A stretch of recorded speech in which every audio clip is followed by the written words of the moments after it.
Nós estamos estudando durante essas últimas quartas-feiras a nossa confissão de fé, e nós estamos estudando capítulo a capítulo, e nós estamos no 6º capítulo da confissão de fé de Westminster. E nós vamos estudar hoje os itens 2 da confissão de fé, que trata sobre a queda para Adão e Eva. E nós vamos dar sequência a esses estudos, tentando entender o que aqueles homens da confissão de fé de Westminster entenderam e registraram como o que a Bíblia nos ensina a respeito de assuntos que são de suma importância e vitais para a igreja. E nós hoje vamos ver o item 2 do capítulo 6, lembrando que nós já percorremos alguns pontos, e nesse ponto especificamente do capítulo 6, nós estamos falando da queda do homem, né? E hoje nós vamos ver as consequências da queda para Adão e Eva. Naturalmente, nós lemos aqui no início dos nossos trabalhos o Salmo 51, quando Davi faz a sua confissão e, quebrantado, reconhece a sua falta diante de Deus, e ele fala da natureza humana, pecadora, né? E como consequência, naturalmente, dessa queda, consequência para toda a humanidade. E vamos ver, então, as consequências da queda para Adão e Eva. E o artigo 2º, o item 2º do capítulo 6 da nossa Constituição, diz o seguinte: por este pecado eles decaíram da sua retidão original e da comunhão com Deus, e assim se tornaram mortos em pecado e inteiramente corrompidos em todas as suas faculdades e partes do corpo e da alma. E aí nós temos as referências: Gênesis capítulo 3, versículos 6 e 8, Romanos 3, 23, Gênesis 2, 17, Efésios, Romanos mais uma vez, e estão as referências baseadas nas quais essa afirmação foi feita na confissão de fé que nós adotamos e professamos. Das referências é exatamente o Romanos 3, 23. Alguém pode ler em voz alta esse texto? Romanos 3 e 23.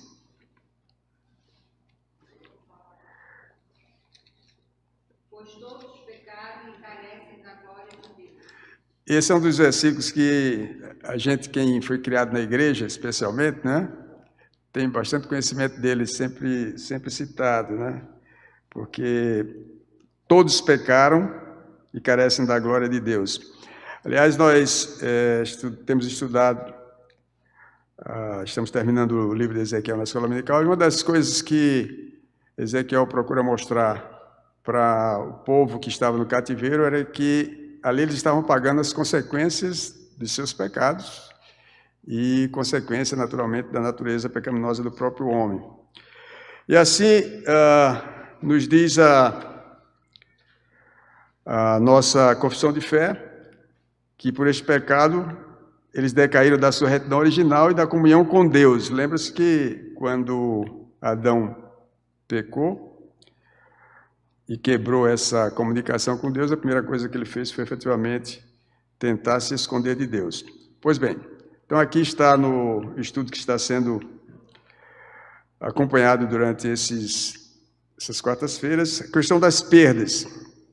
Ainda que Satanás tenha prometido ganhos do pecado aos nossos primeiros pais, a consequência da rebelião deles, na realidade, implicou em grandes perdas. Primeiro, eles decaíram da sua retidão original, ou caíram do estado de inocência em que foram criados. Depois de pecarem, nossos primeiros pais perderam a sabedoria, a santidade, o amor, a bondade, os desejos piedosos, enfim, a inocência. A própria imagem de Deus com a qual foram criados se tornou um borrão do original, como escreveu Paulo eles foram destituídos da glória de Deus. E esse versículo que nós lemos em Romanos, que relata a perda da glória de Deus, ou seja, a imagem que o homem apresenta na criação, quando Deus diz que façamos o homem a nossa imagem e semelhança, não é? Essa imagem original que o homem refletia originalmente, ela foi, como diz o estudo aqui feito, se transformou num borrão do que era efetivamente original. O homem não perdeu a imagem e semelhança de Deus, que nós continuamos a tê-la, mas não na forma original que a tínhamos em função do pecado. E a observação é essa, é que houve uma queda do estado de inocência que foram criados. Quando nós pensamos nos novos céus e nova terra, nós pensamos numa restituição de um estado como Adão vivia antes do pecado, não é? Em que todos os desejos e todos os pensamentos eram efetivamente puros. Há uma diferença interessante na questão de Adão, e isso quem explica muito bem é o reverendo Heber Campos, quando ele fala sobre a criação de Adão. Ele diz: Adão foi criado como um ser que não tinha pecado, mas que poderia pecar. A diferença no novo céu e nova terra é que essa possibilidade não mais haverá, não é? Agora,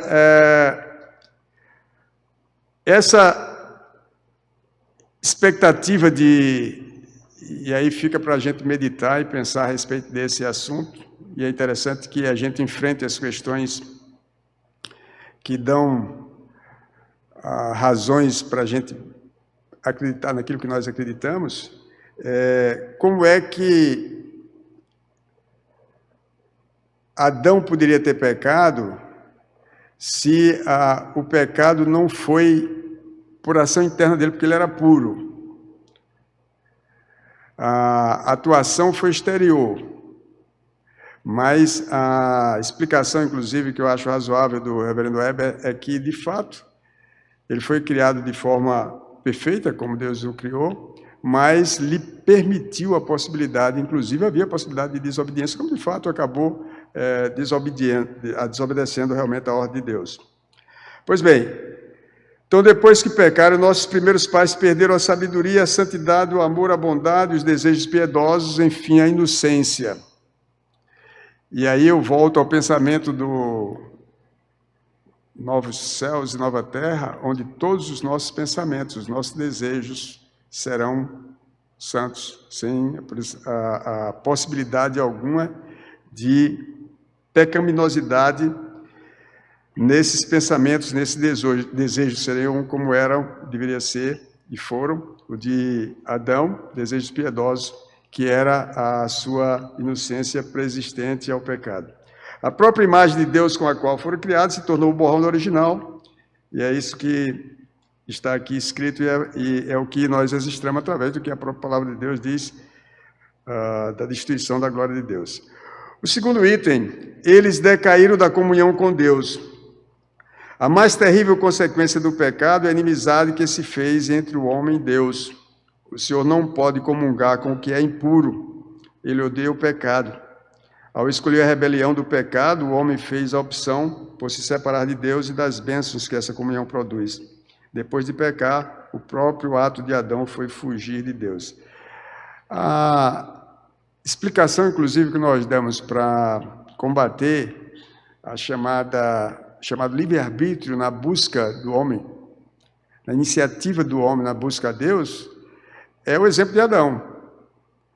Adão, depois que caiu e pecou, não houve nenhum interesse dele ou iniciativa de buscar a Deus. Pelo contrário, a tentativa dele foi de se esconder de Deus, fugir da presença de Deus, né?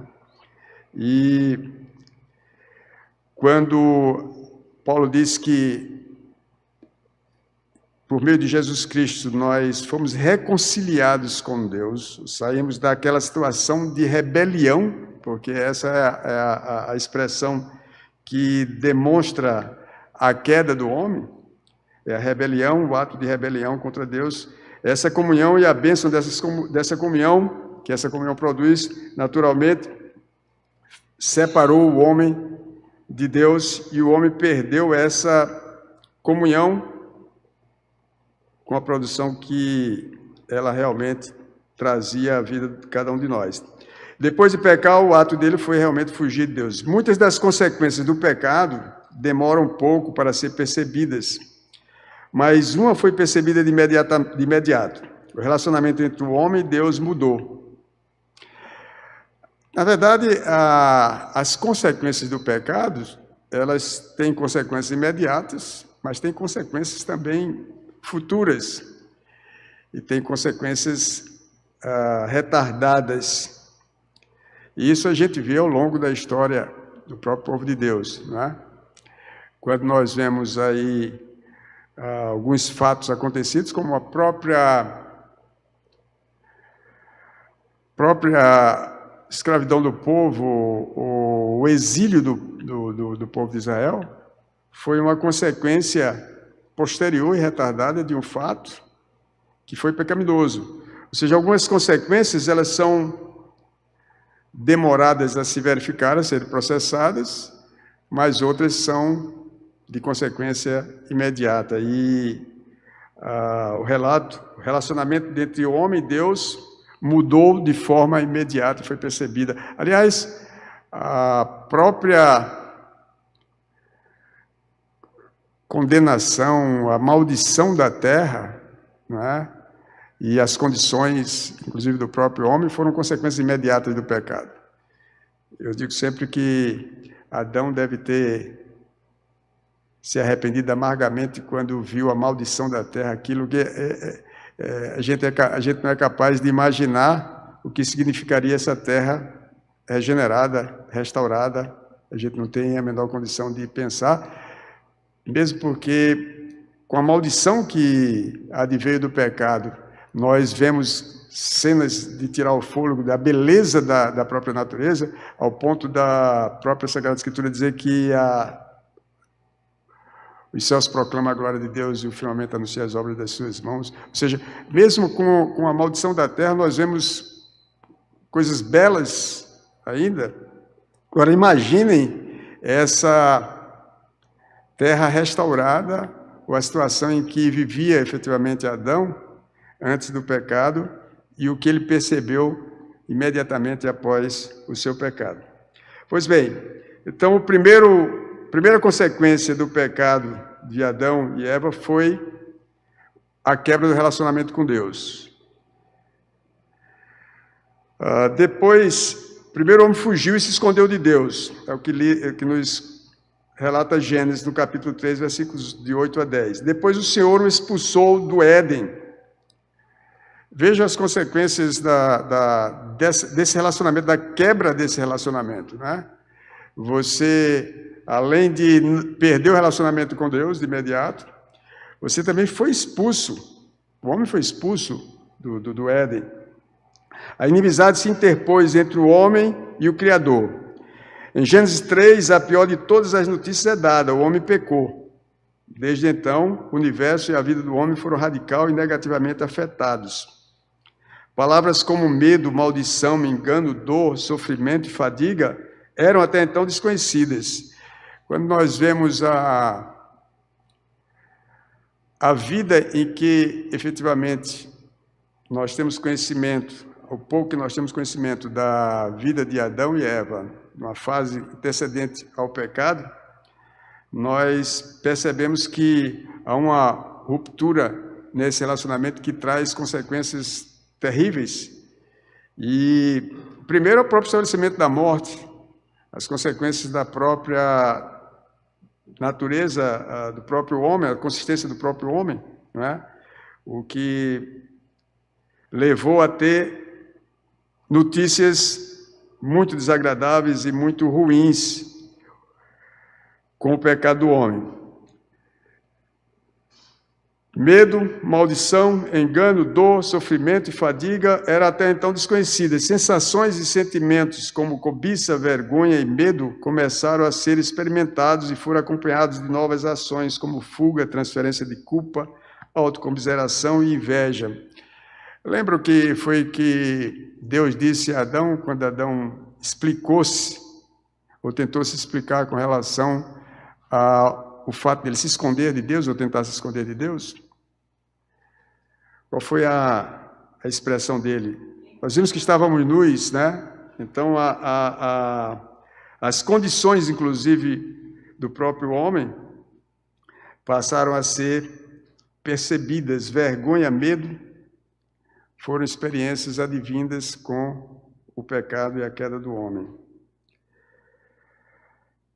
E, imediatamente, além da fuga, a transferência de culpa, e nós vamos ver na conversa de Deus com Adão, imediatamente transferência da culpa para outro, e assim foi exatamente o que começou a se verificar nessa primeira consequência imediata do pecado cometido. Este foi o dia em que o pecado entrou no mundo, e Satanás e abriu as portas para todos os males possíveis, e o pior deles, a morte. A gente vê que a expectativa de que Jesus Cristo veio para vencer a maior dos inimigos do homem, que efetivamente é a consequência do pecado, que é a morte. E hoje nós vivemos uma pandemia, e a preocupação de todo mundo é com a possibilidade do óbito em razão do vírus, ou seja, o medo e o receio causados pela possibilidade da morte é um dos males advindos realmente do pecado. Satanás, o mundo e o nosso próprio coração enganoso sempre nos tentam fazer-nos pensar que ganhamos com o pecado. Mas desde o início o pecado implica perda. É interessante verificar esse fato, até nas vantagens oferecidas por Satanás a Eva, né? Numa forma de demonstrar que havia ganho com o pecado a ser cometido. Mas, desde o início, o pecado implica em perda. Só quando nos convertemos é que podemos perceber que todo o ganho do pecado é, na verdade, perda, e que aquilo que outrora julgávamos perda, é, por certo, lucro. Alguém pode ler Filipenses, capítulo 3, versículos 7 e 8.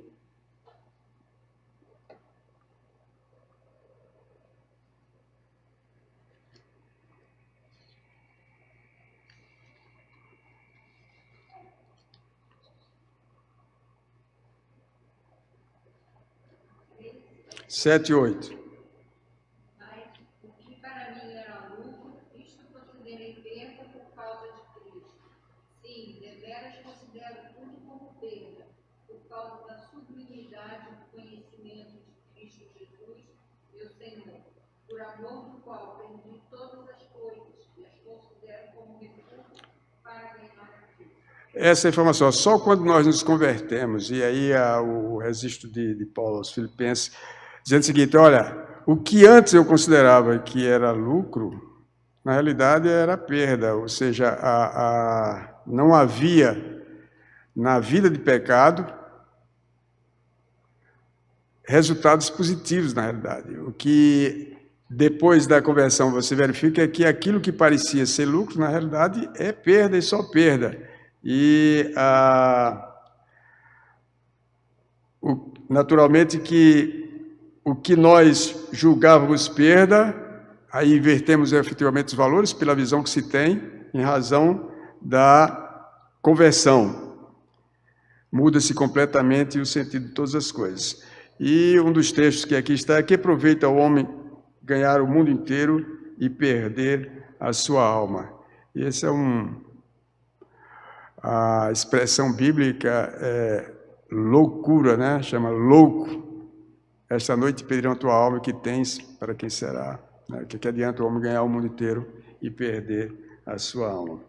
Bom, o segundo ponto, primeiro nós vimos das perdas, como consequência da queda de Adão e Eva. Segundo, a corrupção e morte. Nós temos algumas perdas que nós relatamos aqui. Decaíram da sua retidão original, decaíram da comunhão com Deus. Tivemos consequências imediatas, consequências retardadas, mas consequências inevitáveis, não é? E a inversão dos valores com a conversão, que efetivamente se percebe que o que antes era lucro passa a ser perda, o que era perda, na realidade, é lucro. Segundo ponto, corrupção e morte. Segunda consequência decorrente da primeira, entre as perdas, e aí vem como consequência das perdas também, a corrupção e morte, a queda do estado de inocência e da comunhão com Deus afastaram Adão e Eva da fonte da vida. Deus lhes havia dito que a consequência da desobediência era a morte, e que em todos os seus aspectos. Embora a morte física não tenha sido experimentada de imediato, a morte espiritual se fez notar assim que se deu a primeira mordida no fruto proibido. Então, o que o estudo nos mostra é que corrupção e morte é consequência também das perdas que se teve com o pecado e a queda de Adão e Eva. Oi. Quando no início que Deus criou o homem, diz que Deus todo final de tarde vinha e conversava com o homem. Depois disso não houve mais esse... Não houve mais...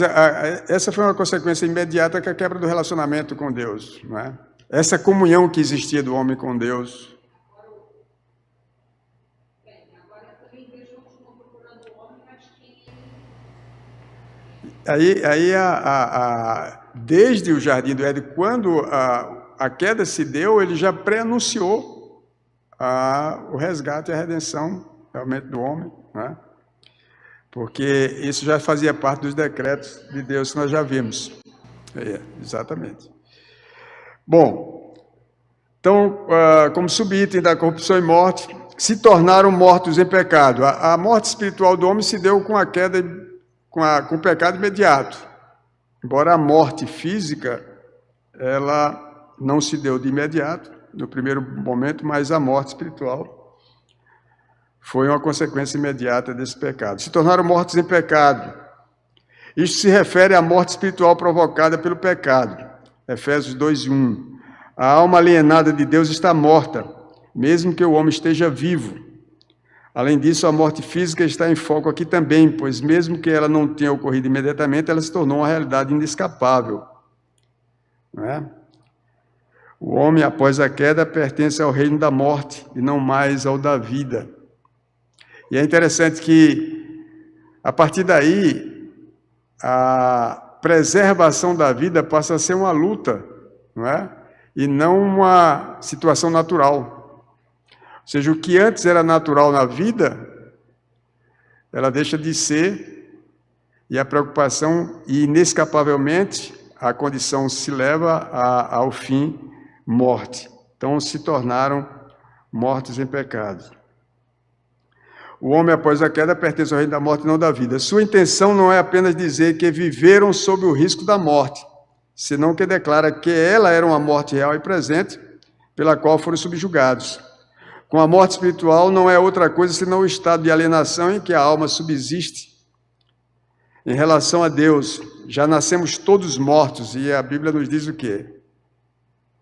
Mortos nos nossos delitos e pecados. Bem como vivemos mortos, até que nos tornamos participantes da vida de Cristo. Daí João também dizer, em verdade vos digo que vem a hora e já chegou, em que os mortos ouvirão a voz do Filho de Deus, e os que a ouvirem viverão. E é interessante que essa observação é que o que é o processo da regeneração? É gerado novamente, ou seja, Jesus Cristo disse para Nicodemos, importa nascer de novo, não é? É o novo nascimento. Ou seja, a regeneração é um processo pelo qual a palavra de Deus dá vida a quem está morto em seus delitos e pecados, para ouvir e responder o chamamento de Deus. Essa é a consequência natural da impossibilidade do homem procurar a Deus, porque ele está morto. Ele não tem vida para procurar a Deus, para buscar a Deus. O Espírito Santo é que restaura o cidadão. Mortos não ouvem, mas o processo de restauração da vida para que se ouça a palavra de Deus. Essa é uma obra do Espírito Santo. Em verdade vos digo que vem a hora e já chegou, que os mortos ouvirão a voz do Filho de Deus, e os que a ouvirem viverão. Então todos aqueles que ouvirem a voz, pelo chamamento do próprio Deus, através do Espírito Santo, que convence o homem do pecado e da justiça, esse será a alma vivente pela restauração e pela regeneração, que é obra do Espírito Santo. Bom, se tornaram mortos os pecados, item B, como consequência da corrupção e morte, tornaram-se corrompidos em todas as suas faculdades e partes do corpo e da alma. A corrupção do homem não foi limitada apenas ao corpo ou à alma, foi completa. O pecado corrompeu completamente nossos primeiros pais. Com corrupção completa das faculdades e confissão. A confissão quer dizer que a razão, os sentimentos e a vontade de Adão e Eva foram contaminados pelo pecado. Assim não há parte sã no homem após a queda. Não há absolutamente nada que seja aproveitável diante da...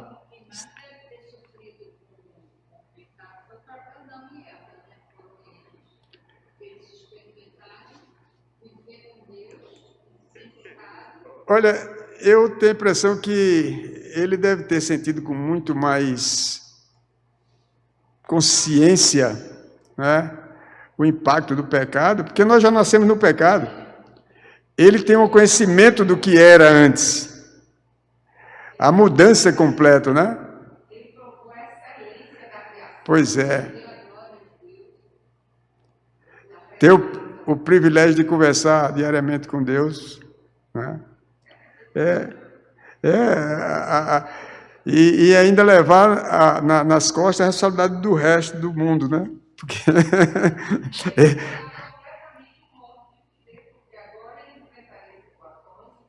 não tinha, enfrentava. Então, assim não há parte sã no homem após a queda. Contudo, completamente não significa absolutamente, ou seja, isso não significa que Adão, por este único pecado, se tornou tão mau quanto o homem pode ser, ou quanto ele mesmo veio a ser subsequentemente. Quando nós estudamos sobre a graça comum de Deus, nós vamos ver que a graça comum de Deus distribuída aos homens, mesmo ao ímpio, o impede de ser tão ruim quanto ele poderia ser. E naturalmente que a observação aqui é essa, não significa dizer que Adão, ao pecar, instantaneamente virou no limite máximo, ou na extensão máxima da maldade humana, né? Mas ele não se tornou tão mau quanto o homem pode ser, mas ele teve todas as consequências do pecado cometido e a consciência dessa falta. Oi? Pois é. Aí você verifica já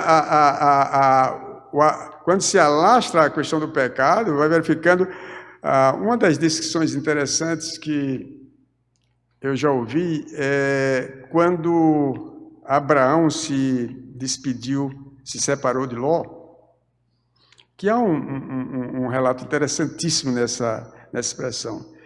Ele diz assim, que Abraão disse, olha, você escolha, se você for para a direita, eu vou para a esquerda. E o que relata a Bíblia é que o Ló olhou para as verdes campinas, viu aquela região bonita, escolheu aquela região. E o que a gente vai ver é a expressão dizendo assim, e saiu estendendo suas tendas até Sodoma. Enquanto Abraão passou a fazer o altar a Deus, né? O Ló, a descrição é essa, saiu estendendo suas tendas até Sodoma. Isso nos dá também uma percepção do avanço e da progressão na vida do pecado, né? E o que o estudo quer dizer aqui é que toda essa maldade que o homem tem, ele subsequentemente esse alastra por uma condição natural do próprio homem. E aí a observação de Alisson com relação a Caim e Abel. Então você chega ao ponto de ter um homicídio, né? Uma morte abrupta daquela, como extensão e consequência do alastramento do pecado, né? Bom, por isso que toda uma descrição sucinta da natureza corrompida pela queda é oferecida por Rod. Ele diz assim: por isso toda a sua natureza se fez depravada. A vontade passou a travar guerra contra a consciência, o entendimento tornou-se trevoso, as paixões acordaram, as afeições se indispuseram, a consciência calejou-se e tornou-se enganosa, os apetites do corpo desordenados e os seus membros instrumentos de injustiça. Essa é a descrição da natureza corrompida pela queda.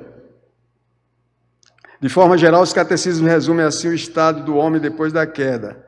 A que estado ficou reduzido o gênero humano por essa queda? Essa queda reduziu o gênero humano ao estado de pecado e miséria. E aí está as referências de Romanos e Gálatas. Ou seja, embora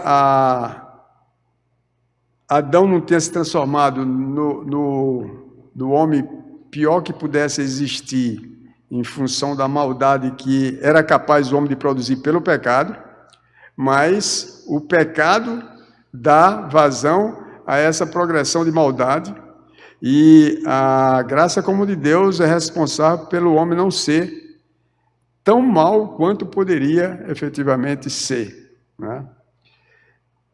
Mas vemos aí na consequência da queda de Adão e Eva perdas, corrupção e morte. É isso que esse item 2 do capítulo 6 nos faz mostrar. Conclusão: o pecado pode parecer vantajoso aos nossos olhos, mas ele não pode fazer qualquer bem a quem vive nele. Ele é a expressão da maldade e danoso por natureza. Por ele vem morte, roubo e destruição. Ele dá prazer, mas rouba a felicidade. O pecado é extremamente perigoso para a alma e para o corpo. A queda nos ensina que ele pode parecer desejável e vantajoso, mas seu fruto é a morte. Os danos causados pelo pecado do homem no universo são tão graves que, para restaurar todas as coisas, Jesus Cristo teve que ir à cruz. Essa é a conclusão relacionada às consequências da queda para Adão e Eva. Será que Adão tinha condições de avaliar as dimensões e a extensão da queda por ele sofrida? Acredito que não, né? Não tem a menor condição de... Agora, quando Deus já anuncia no Jardim do Éden qual é o mecanismo de restauração, de redenção do pecado do homem, não há nenhuma dúvida da dimensão desse pecado, a ponto de exigir o sacrifício de Jesus Cristo como sendo só Ele capaz de fazer aplacar a ira de Deus na justiça dele em razão do pecado de cada um de nós, né? Então, embora nós não tivéssemos condições de, através de Adão, de imaginar, mas os danos causados pelo pecado do homem no universo é de uma gravidade tal que só mesmo o sacrifício de Jesus Cristo seria capaz de restaurar todas as coisas, como de fato restaurou ele na redenção de sua morte na cruz. Então, que nós tenhamos essa consciência de que não há nenhuma vantagem no pecado, absolutamente nenhuma. O que aparentemente pode ser vendido como alguma vantagem para o pecado, com absoluta certeza, não será. Não foi com Adão e não será conosco também. As consequências do pecado pelas quais nós passamos são também, para cada um de nós, experiência daquilo que nós aqui afirmamos. Não há vantagem, nem absolutamente nenhuma bondade ou fruto bondoso ou vantajoso da prática do pecado. Agora, uma preocupação que nós devemos ter é que nós não somos capazes em nós mesmos de vencer as dificuldades que nós enfrentamos. Por isso nós temos que repousar e buscar o auxílio divino para que nós possamos evitar que nas tentações nós sejamos conduzidos a praticar o pecado na esperança e na ilusão de que alguma vantagem possa haver desse ato. Que Deus nos dê essa ajuda e auxílio, e a oração dele, por ele ensinada, nos diz: não nos deixeis cair em tentação, mas livra-nos do mal. Então essa deve ser a nossa oração diária, na certeza de que nós somos frágeis e passíveis da queda. Que Deus nos abençoe, pois.